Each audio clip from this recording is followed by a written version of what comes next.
Olá, sejam muito bem-vindos. Vamos começar com uma pergunta.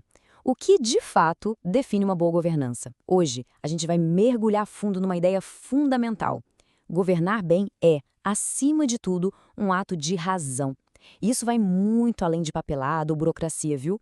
É sobre ter um pensamento estruturado que, no fim do dia, molda o futuro de todos nós.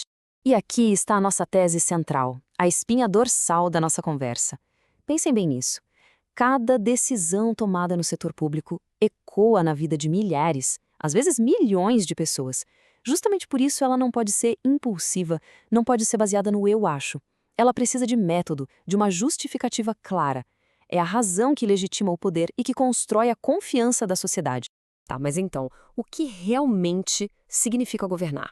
Para a gente entender a profundidade disso, a gente precisa fazer uma pequena viagem no tempo, lá para as raízes do pensamento político, porque as respostas que a gente procura hoje, muitas delas começaram a ser escritas séculos atrás.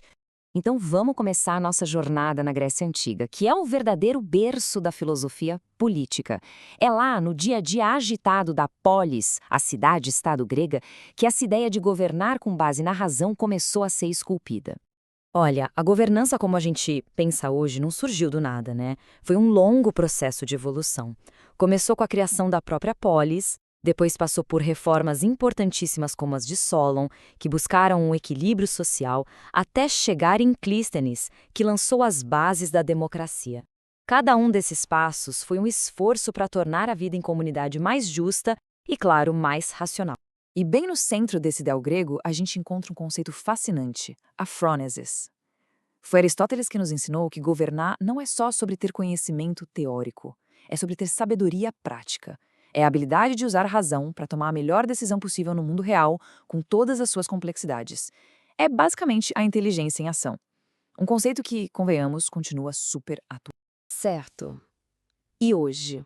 O que acontece quando essa sabedoria prática, essa frônesis, dá lugar ao improviso?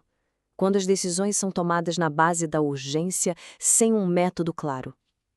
Bom, vamos explorar o preço que se paga por isso. E ele não é baixo, não. As consequências são graves e uma coisa leva a outra. A falta de método cria um ambiente de insegurança. Isso leva a um ciclo vicioso de retrabalho constante, de desperdício de tempo e de recursos. Com isso, vem o medo da responsabilização que paralisa a máquina pública. O resultado final de tudo isso, a erosão da confiança da população. É um preço altíssimo. E aqui está o ponto central. O improviso não é só uma falha de uma pessoa, é uma falha do sistema. O maior risco para um gestor público não é cometer um erro, porque erros acontecem. O maior risco é a ausência de um processo, de um caminho seguro que o guie na tomada de decisão.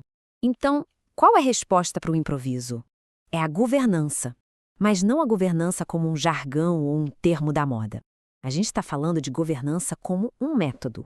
Um sistema prático e organizado para a ação pública. É como ter uma bússola em vez de navegar à deriva. E é fundamental a gente desmistificar a governança, né? Ela não é criar mais papel, mais burocracia. Pelo contrário, ela é construir um sistema de ação inteligente. Ela não é sobre hierarquia de cima para baixo, mas sim sobre colaboração. Não é sobre um procedimento rígido e engessado, mas sobre ter rotina, critério e se basear em evidências. No fim, ela não é um obstáculo, é uma salvaguarda. E como essa governança se materializa na prática? Bom, através das políticas públicas.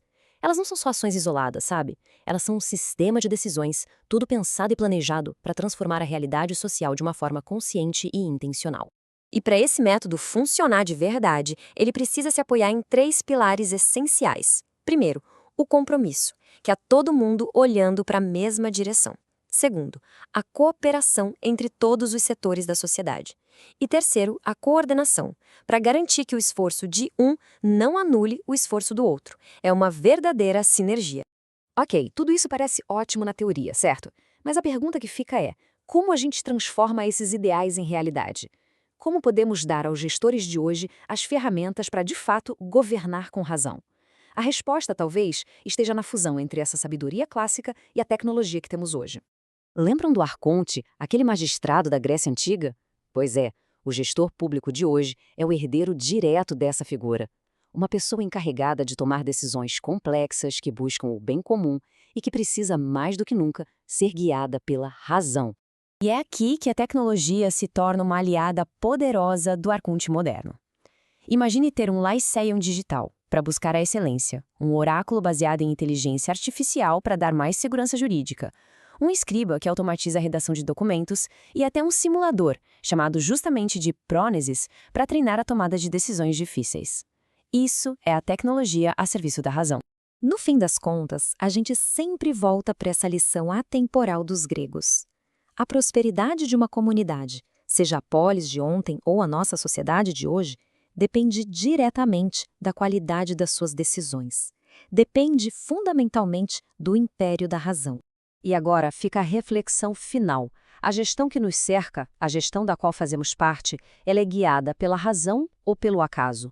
Vale a pena pensar nisso, porque a boa gestão não começa com uma canetada ou uma assinatura. Ela começa bem antes, com a decisão de seguir o caminho da razão.